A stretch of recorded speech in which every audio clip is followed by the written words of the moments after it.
Então, senador Luiz Carlos Reiser, que não é de cacique, vamos deixar claro. Bora, tchê. Senhor presidente, colegas senadores e senadores, apenas já iniciando, quero que esse nosso relatório seja incorporado ao relatório do senador Renan, para que seja encaminhado à Procuradoria-Geral da República e também ao Ministério Público Federal. Chegamos ao crepúsculo de uma caminhada que nos deveria honrar perante os nossos concidadãos. Longe dessa conquista, o que conseguimos foi, dia após dia, menoscabar o conceito dessa casa alta, que essa casa alta deveria buscar e manter. Eu aqui, mesmo em minoria, e muitas vezes sendo ironizado, mantive a coerência e o posicionamento de buscar a verdade. Em nenhum momento eu defendi o que estava errado ou afrontasse os princípios da legalidade, honestidade e dignidade humana. Lamento pelas mortes e danos que a pandemia impôs ao povo brasileiro. Mas esse mesmo povo esperava dessa CPI algo diferente do que testemunharam. A começar pela origem da Covid-19, nessa CPI nada se falou. O dossiê norte-americano claramente indica que a origem desse vírus é duvidosa e pode ter aspectos de bioterrorismo. Mas aqui tudo foi silenciado. Na semana passada foi divulgado que a Eco Health Alliance, em agosto desse ano, apresentou um relatório sobre suas pesquisas em 2018 e 2019. O relatório estava 2 anos atrasado. Esse é apenas o período de 2 anos de pandemia e intenso debate sobre as origens do vírus. Nenhuma razão foi dada. O senhor Daszak não respondeu à nossa pergunta. O relatório tardio descreve experimentos previamente aprovados pelo NIH para testar a infecciosidade do vírus geneticamente manipulado em camundongos com células semelhantes ao do sistema respiratório humano. As manipulações tornaram os vírus mais letais para os ratos.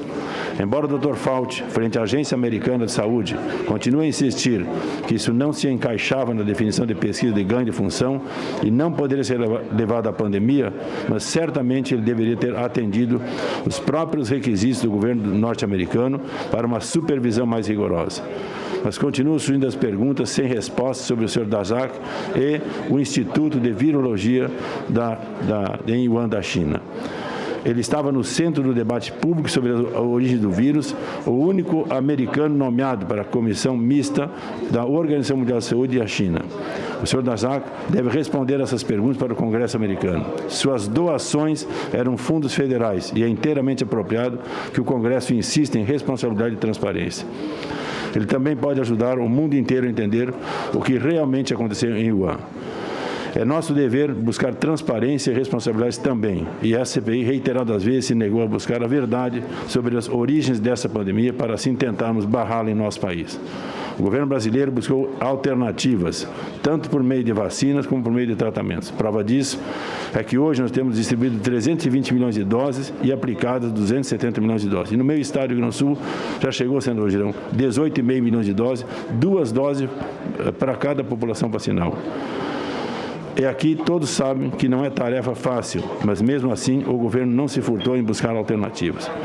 O ministro Marcos Pontes e o presidente do BNDES liberaram agora 30 milhões de reais para as 4 vacinas ligadas à Federal de Minas Gerais, Federal do Rio de Janeiro, a USP em Ribeirão Preto e também o Senai Cimatec da Bahia, que tem protocolos submetidos à Anvisa para a realização de ensaios clínicos em humanos. É uma grande mudança de paradigma o Brasil passar de importador a produtor e exportador de tecnologia de vacina, iniciativa que faz parte de uma estratégia do Ministério da Ciência e Tecnologia para tornar o Brasil autônomo na fabricação de imunizantes nacionais e dominar as fases de desenvolvimento de tecnologia, produção de insumos farmacêuticos, envasamento e distribuição. Esse recurso do BNDES é mais uma parte além do que o Ministério já tinha distribuído. Mas, ao contrário, a CPI preferiu escutar depoentes para tentar criar narrativa que não se sustenta. Um exemplo foi o depoimento do senhor Dimas Covas, quando se fala aqui especificamente sobre a questão que o Brasil poderia ter comprado, senador Bezerra, 100 milhões de doses ainda em dezembro do ano passado. O senhor Dimas Covas, quando o senador Marco Rogério fez a sua apresentação aqui, disse textualmente, num vídeo que foi mostrado aqui, ao então governador Dória, nós só teremos vacina a partir do dia 15 de janeiro. disse ele ao governador que o questionava. Isso está gravado nessa CPI, então por isso é o fato aqui do senhor Dimas Covas, que fez parte de uma narrativa que se revelou claramente, mesmo que quisesse, os devidos registros. Se tivesse os devidos registros, o Instituto Butantan não teria condições de produzir e entregar as vacinas em dezembro de 2020 ou janeiro de 2021. Hoje também sabemos da Pfizer.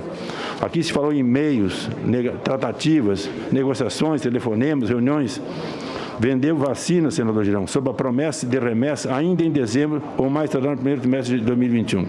Mas ao estudar sobre as suas entregas, verifiquei na Europa, no Chile, na Austrália e vários países, né, que os atrasos e interrupções de entregas continuam até hoje, mas a CPI pouco se importou com isso. Então, tanto o caso da Pfizer como o caso do Butantan, eu tenho farta munição e esclarecimentos que estão no nosso relatório. Essa mesma comissão optou por negligenciar a existência de mais de 15 mil médicos que continuam no front dos hospitais, lutando bravamente de norte a sul do Brasil para salvar vidas. Até esse momento, lograram êxito em recuperar mais de 21 milhões de vidas, eles e outros milhares, entre os 21 milhões e 700 mil cidadãos que adoeceram. E como se fizeram para atingir o objetivo? Obviamente, lançar mão do uso de medicamentos, e todas essas pessoas estavam hospitalizadas. Havia atendimento ambulatorial? Ora, por óbvio, que esses médicos estão espalhados pelo Brasil inteiro, receitando remédios sob sua responsabilidade. Nesse sentido, quero aqui manifestar publicamente meu apoio ao Conselho Federal de Medicina, que, sem conflitos de interesse, tem defendido a autonomia médica e os médicos com a bravura de verdadeiros heróis nacionais. Estes médicos estudaram e continuam estudando. A CPI, ao contrário, virou suas costas e preferiu negligenciar, e apresento no meu relatório 137 estudos, com média de 63% de melhores obtidos com o tratamento de ivermectina. Também se negaram a analisar os mais de 284 estudos presentes na literatura médica, melhores obtidos com tratamento com hidroxicloroquina, na fase de replicação viral e em tratamento ambulatorial. Ao contrário, escolheram valorizar.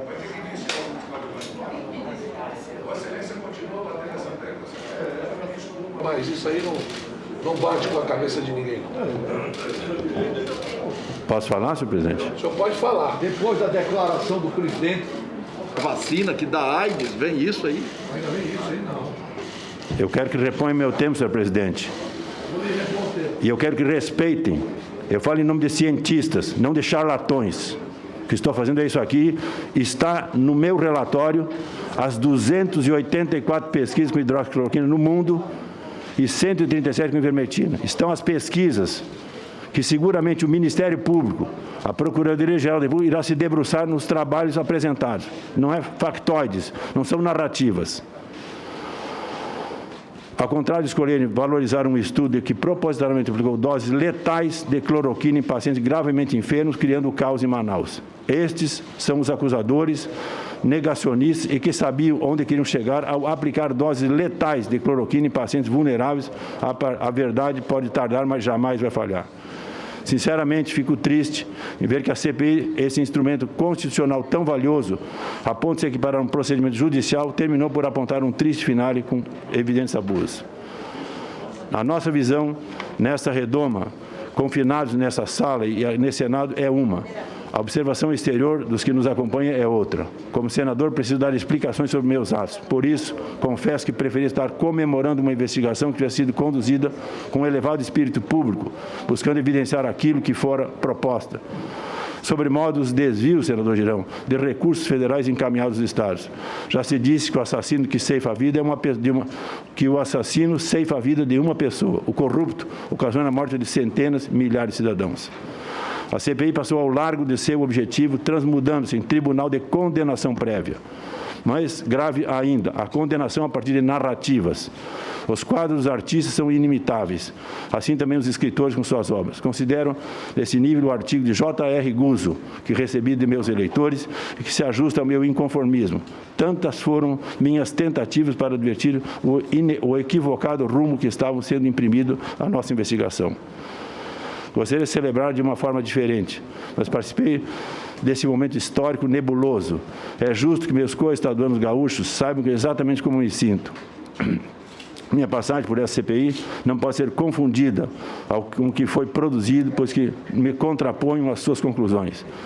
Eu saberia traduzir tão bem o que ocorreu, se não valendo dos especialistas na redação, como é o caso do referido jornalista, de que me colhe as seguintes passagens.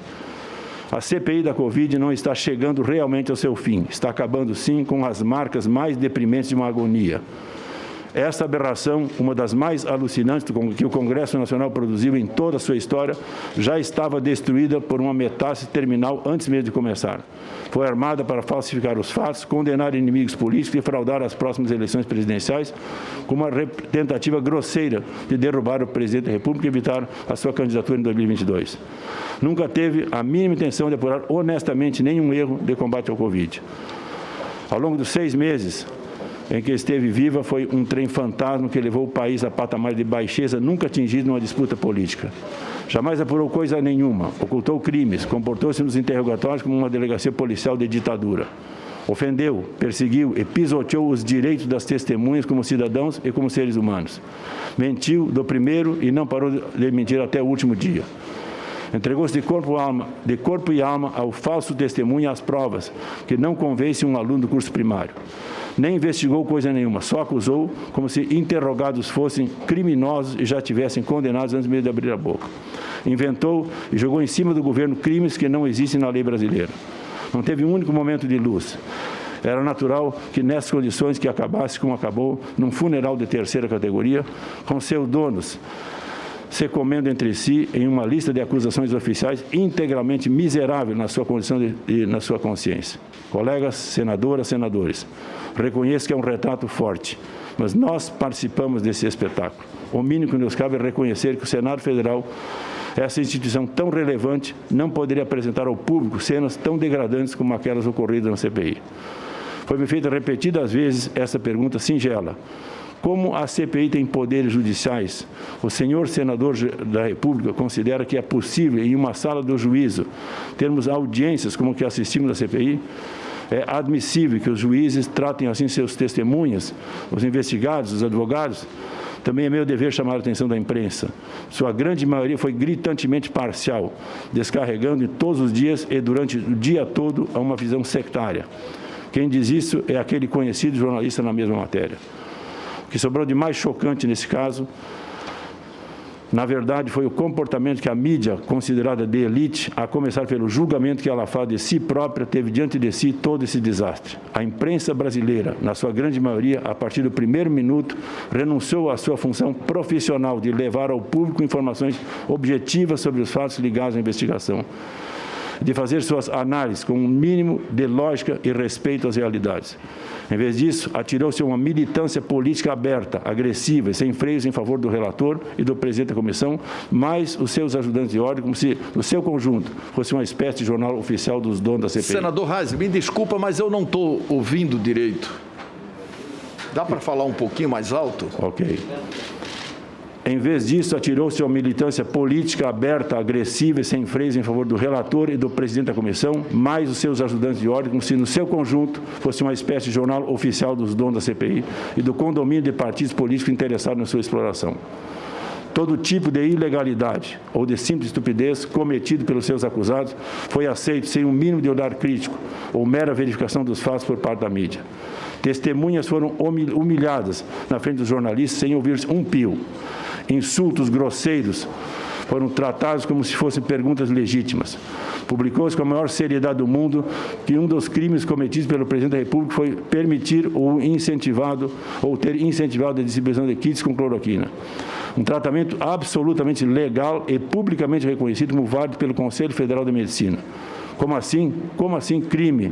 Se milhares de médicos em todo o Brasil receitaram cloroquina para seus pacientes, e se o Conselho Federal de Medicina atestou que cabe aos profissionais aplicarem as terapias que julgarem mais acertadas, como em toda e qualquer doença. Sobre esse assunto, a cloroquina, lutamos durante meses para que especialistas fossem ouvidos. Havia uma cantilena única, dirigida à engenhada pela CPI, para atribuir culpa ao presidente da República. Quando finalmente 2 médicos, Dr. Francisco Zimmermann, Francisco Cardoso e Ricardo Zimmermann, altamente conhecedor da matéria, iam ser ouvidos, senador Girão. O relator, senador Renan Calheiros, abandonou a comissão e se recusou a fazer qualquer pergunta. Ausentasse o vice-presidente e membros conhecidos como grupo do G7. Ou seja, os confessos adversários do governo. Que validade jurídica pode se emprestar a semelhante descalabro? Pode haver manifestação mais gritante da parcialidade da investigação?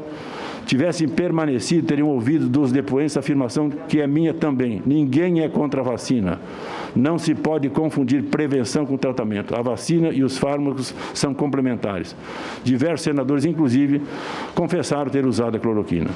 Houve muita incoerência, muita pressão, muita interrupção dos depoimentos quando aqui era ouvido destoava, quando era ouvido destoava das concepções facciosas prevalentes da CPI.